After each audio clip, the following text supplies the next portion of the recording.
this is where you must stay. You are our only hope. Forgive me, Kaeya.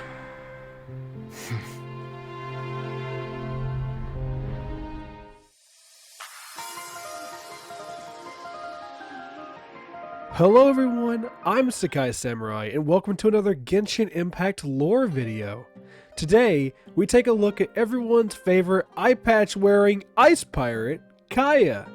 This channel is all about equality, so I guess it's time we finally actually take a look at a male character on this channel. I promise I'm not biased, okay? I promise. Supporting his iconic gold-trimmed eye patch and his dazzling charm, Kaeya gives off a confident, roguish vibe, where at first glance, he could even come off as looking actually kind of untrustworthy. And honestly, that might be the right mindset to have when actually dealing with him. Though he is a famed warrior and an excellent skilled swordsman, he is also sharp with his own tongue, and is well known for telling far-fetched stories of grand proportions, and even outright telling bold-faced lies to others with a face that never reveals his actual true intentions. Kaeya is a sheer master at winning over those that he sets as a target in his own eyes, easily using his charm to sweet-talk deals and ideas onto others, making him an excellent pick for his role in the Knights of Favonius. Although Kaeya may be a famed knight, it is actually rare to spot him in the knight's headquarters at all. Instead, you will often find him drinking away at one of the lively taverns of Mondstadt, ravishing with the warm crowds during those late nights. Although this may sound unprofessional, the famed cavalry captain of the Knights of Favonius actually drinks with purpose. So he says, as Kaeya casually sips on Mondstadt's iconic beverage, known simply as Death Afternoon, he is actually relaying information from his informants and gathering gossip from the many patrons of the tavern. In fact, not only does he drink with the town life, he also drinks with daring bandits and even petty thieves. Not for friendship, or at least that's what he tells us, but instead to break down their guard and to lure them into spilling information on anything he could possibly ever want to know about them or their friends. After which, these conversations may end painfully for his guests, with Kaeya taking their secrets and transforming them into ammo that he can then use against them, using their ties as blackmail to weigh over their heads. You say it like it's a bad thing. Shut up, Carl! Or they may just end the night as drinking buddies and all goes well. At least for now. No saying what might happen later though. Everyone's got a secret, but not everyone knows what to do with it. Kaeya likes to say this, and he always sports his casual, arrogant smile afterwards. For Kaeya, everything must fall into the lines of his own expectations. The means to this meaning very little to him in the very end, as long as the results are right.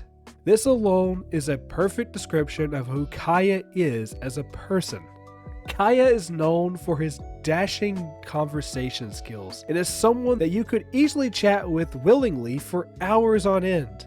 Though as extroverted as Kaeya is, there is one topic of his life that he refuses to answer to: his past. Even after being formally demanded by the Grandmaster herself to reveal his background, Kaeya vaguely skipped around the question, answering it with as little details as possible to give his response.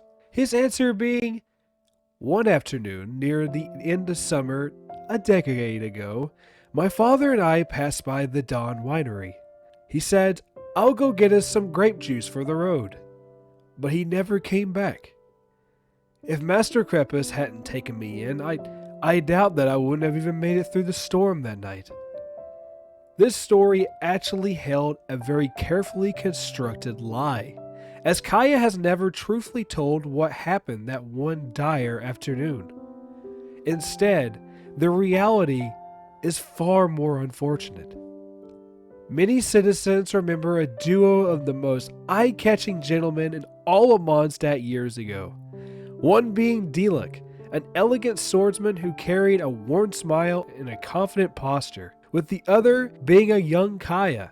He was Diluc's close friend, his brother, his supporter, and his second hand in battle. He was always on point to ensure victory through every challenge they ever faced together. Until one dreadful day. As Diluc was escorting a convoy, they were suddenly attacked by a ravenous monster that came out of nowhere. After hearing the screams, Kaeya came running, hoping to assist on fending off this beast. Though he was too late, arriving to find his father lying in his own pool of blood. He had fended off the beast, however, in his attempt, his own power had reflected back onto himself, where he had succumbed to his own attack, ending his own father's life in the process. Kaeya and Diluc stood there in horror and shock, overwhelmed in emotion, not knowing what to say or really what to do. It was only then that there was a thought that rushed through Kaeya's mind. Even someone like Master Krippus would submit to such a dangerous and evil power. Followed by a smirk on his face, he ushered the words, "This world is truly fascinating." Earlier that day, Krippus Ragnavir had wielded the power of a dark delusion. This power would only lead him to become the victim of it when it backfired onto him.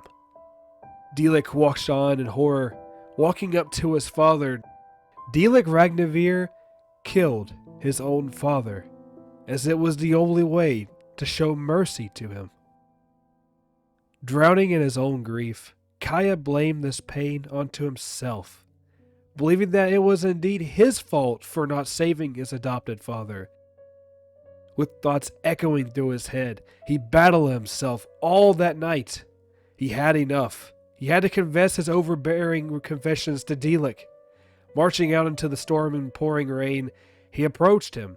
As Kaeya expected, he was met with pure anger from his once close beloved brother, drawing his blade and forcing Kaeya into a standoff duel. Though this fight was swift, it was here that Kaeya was met with a sword slashed over across his eye. Diluc then sheathed his blade and departed. It was there that their close bonds were cut, filled only now with the grim feelings of distrust. The scar on his eye, now a grim reminder of that one painful day. And although his eye does indeed still work perfectly fine, he chooses to instead cover it up with an eye patch, sealing away his tragic history and bottling his dark past within himself, never to reveal what had happened that day. And that was Kaeya. Guys, this story is one of my favorites in the game, and Kaeya is a personal favorite of mine. He's one of my top favorite main characters, and seeing his dark and tragic past is a lot to take in. And it really makes you see Diluc and Kaeya differently after learning of their dark-kept secrets that they have. But at least we can look on the bright side with the reminder that Kaeya now has a massive collection of assorted eye patches that he keeps locked away in the castle somewhere.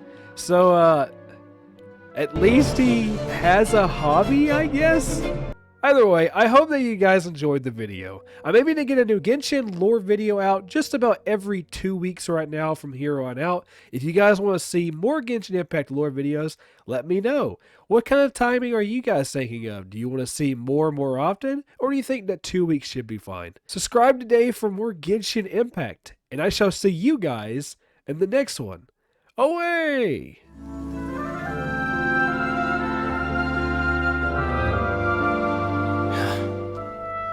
This is where you must stay. You are our only hope. Forgive me, Kaeya.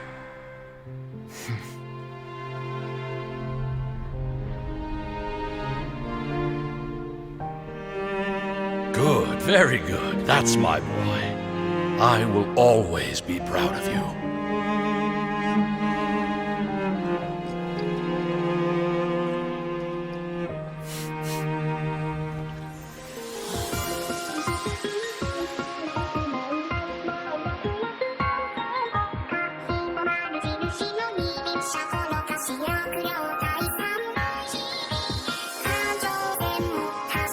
Bye.